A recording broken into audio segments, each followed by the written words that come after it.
আসসালামু আলাইকুম।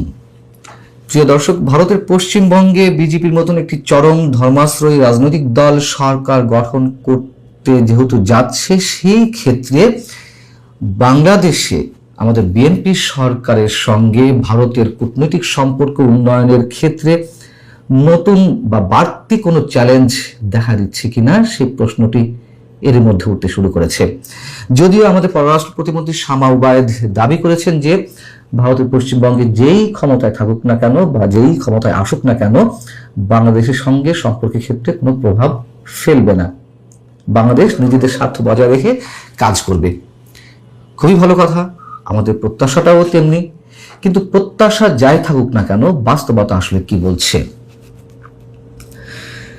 BJP landslide বিজয় অর্জন করেছে। তার মধ্যেও অবশ্যই লক্ষ্য করার মতন বিষয়, বাংলাদেশের সীমান্ত লাগোয়া যে আসনগুলো রয়েছে পশ্চিমবঙ্গের, সেগুলোতে বিপুলভাবে বিজয় অর্জন করেছে নরেন্দ্র মোদীর বিজেপি। এর কারণটি কি? নিশ্চয়ই এর পেছনে তো অনেকগুলো কারণ রয়েছে। এই কারণগুলো ব্যাখ্যা করতে গিয়ে ভারতের অন্যতম গণমাধ্যম ফার্স্ট পোস্ট যেই প্রতিবেদনটি করেছে, তাতে বলা হচ্ছে বিজেপির যেই বিজয়, এই ফলাফল রাজ্য জুড়ে বয়ে যাওয়া দলটির বৃহত্তর ঢেউয়েরই একটি অংশ। তবে এতে বাংলাদেশ ফ্যাক্টর অন্যতম ভূমিকা পালন করেছে। কোন ধরনের ফ্যাক্টর? বলা হচ্ছে যে 2024-এ বাংলাদেশের রাজপথে সহিংসতার পর শেখ হাসিনা ক্ষমতাচ্যুতির পরপরই ইসলামপন্থী শক্তিগুলো, তারা বলছে ইসলামপন্থী শক্তিগুলো, আমরা তো জানি যে কথিত ইসলামপন্থী শক্তি, যাই হোক, এই শক্তিগুলো দেশটির নিয়ন্ত্রণে নিয়ে নেয় এবং মোহাম্মদ ইউনূসের 18 মাস ব্যাপী শাসনামলে হিন্দু ও অন্যান্য সংখ্যালঘুদের বিরুদ্ধে যে একের পর এক সহিংসতা অব্যাহত ছিল, তাতে ইসলামপন্থী এই আন্দোলন সীমান্ত পেরিয়ে পশ্চিমবঙ্গেও ছড়িয়ে পড়ার আশঙ্কা হিন্দুদের মধ্যে একটি নির্বাচনী গোষ্ঠী হিসেবে সুসংহত হতে বাধ্য করে।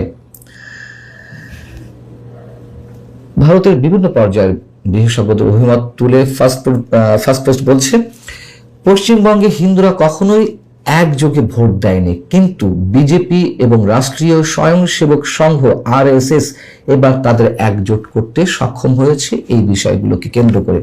আর কি কি বিষয়? বাংলাদেশ থেকে আসা অবৈধ অভিবাসীদের সমস্যা, বাংলাদেশে উগ্রপন্থী শক্তির দ্বারা হিন্দুদের উপর হামলা এবং সেই সহিংসতা পশ্চিমবঙ্গে ছড়িয়ে পড়ার আশঙ্কা। মানে প্রথমে যা বলছে সেই কথাগুলোই তারা এখানে তুলে ধরছেন, যে হিন্দুদের একটি ইউনিটি গড়ে তুলতে সাহায্য করেছে। আরেকটি গণমাধ্যম CNN নিউজ 18, তারাও ঠিক একই ধরনের প্রতিবেদন করেছে।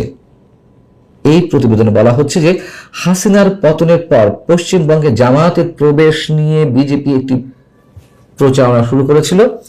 এই ধরনের প্রচারণার মাধ্যমে বিজেপি নিরাপত্তা ও মর্যাদার প্রশ্নে বাংলাদেশের নির্যাতিত হিন্দুদের বিষয়টিকে সামনে এনে পশ্চিমবঙ্গে সংখ্যাগরিষ্ঠদের একটি একক সত্তার বিষয়টি গড়ে তুলতে পেরেছে।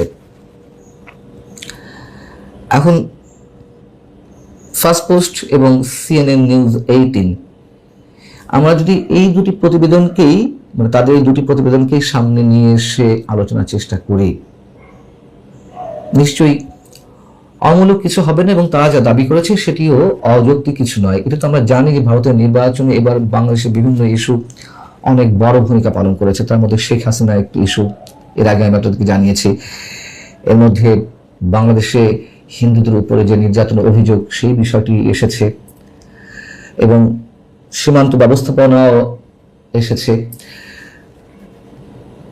ধর্মীয় রাজনীতির বিষয়টি এসেছে। বাংলাদেশে এই মুহূর্তে আমরা যেটি জানি, আমাদের সামনে যেটি দৃশ্যমান, তা হচ্ছে জামাত এবং বিএনপির মধ্যে চরম প্রতিদ্বন্দ্বিতা, দ্বন্দ্ব তুমুলে। কিন্তু এই চিত্র তো আমরা দেখছি যে বিএনপি খানিকটা স্থিতিশীল থাকতে কখনো কখনো জামাত এনসিপির সঙ্গে আপোষ করছে। এখন যদি আমরা মোটামুটি একটু সামারি আপ করার চেষ্টা করি, যে কোন কোন ক্ষেত্রে বিএনপি চ্যালেঞ্জের সম্মুখীন হতে পারে। অনেকে বলতে পারেন যে যেখানে কেন্দ্রীয় সরকারের সঙ্গে বিএনপির একটা ভালো সম্পর্ক গড়ে উঠেছে, সেই কেন্দ্রীয় সরকারের অংশ তো পশ্চিমবঙ্গ সরকারই হবে। আমার মনে হয় না। যেমন তিস্তা পানি বন্টন চুক্তিকে কেন্দ্র করে কেন্দ্রীয় সরকারের সঙ্গে আওয়ামী লীগ সরকারের যে সম্পর্ক, সেটি তো আর পশ্চিমবঙ্গের মমতা সরকারের সঙ্গে ছিল না। এখন ঠিক তার আবার উল্টো। মনে করুন যে প্রথমে যদি বলি শেখ হাসিনা প্রসঙ্গ, শেখ হাসিনার প্রতি বিজেপি নেতা শুভেন্দু অধিকারীদের যে চরম আস্থা, তাতে বিএনপির জন্য কূটনৈতিক যে সম্পর্ক স্বাভাবিক করাটা অনেকটাই চ্যালেঞ্জের মুখে পড়া লাগতে পারে। তার কারণ শুভেন্দু অধিকারীরা সম্ভবত এখনো মনে করেন যে শেখ হাসিনা বাংলাদেশের বৈধ প্রধানমন্ত্রী, এবং শেখ হাসিনাকে তারা সাপোর্ট দেন এই জন্য যে বাংলাদেশে হিন্দুদের রক্ষা কবচ হয়ে একমাত্র শেখ হাসিনাই কাজ করেছেন, এটি তাদের ধারণা, এবং ভবিষ্যতেও করবেন। দ্বিতীয়ত সীমান্ত ব্যবস্থাপনা। মমতা বন্দ্যোপাধ্যায় আমরা জানি যে সব সময় মুসলিম ভোটারদের উপরে অনেকাংশে নির্ভর করতেন, এবং সেই নির্ভরশীলতা জায়গা থেকে বাংলাদেশ এবং পশ্চিমবঙ্গের এক ধরনের ঐক্যতান সবসময় তিনি বজায় রাখতে চাইতেন। তিনি ঢাল হিসেবে কাজ করতেন মুসলমানদের জন্য। এখন তো ঠিক তার উল্টো সরকার আসছে। তো এর আগে আমরা দেখেছি যে মমতা বন্দ্যোপাধ্যায়ের এই মানসিকতার পরেও সীমান্তে বাংলাদেশিদের অনুপ্রবেশের ঘটনাকে কেন্দ্র করে একের পর এক হত্যাকাণ্ডের ঘটনা, লিথাল ওয়েপন ব্যবহার করবে না এরকম অসংখ্যবার আশ্বাস দেওয়া সত্ত্বেও মরণাস্ত্র ব্যবহার করা হয়েছে অনুপ্রবেশ ঠেকাতে। তাহলে যেই অনুপ্রবেশকারী হিসেবে 90 লাখ ভোটারকে ভোটার তালিকা থেকে বাদ দেওয়া হলো, তাদেরকে একদিকে যেমন পুষিং করার চেষ্টা করা হবে বাংলাদেশে, আবার বাংলাদেশ থেকে অনুপ্রবেশ যখন করতে যাইবে ভারতের মধ্যে কেউ, সেক্ষেত্রে তো তারা আরো বেশি যুদ্ধাঙ্গী মনোভাব দেখাবে। যদি রাজনৈতিক এবং আদর্শিক পার্থক্যের জায়গা থেকে আমরা বলি, সেক্ষেত্রে বিজেপি কট্টর হিন্দুত্ববাদী ভাবমূর্তি নিয়ে এখনো সবার সামনে দাঁড়িয়ে আছে। বিপরীতে বিএনপি মোটামুটি উদার ইসলামী রাজনীতিতে বিশ্বাস করে।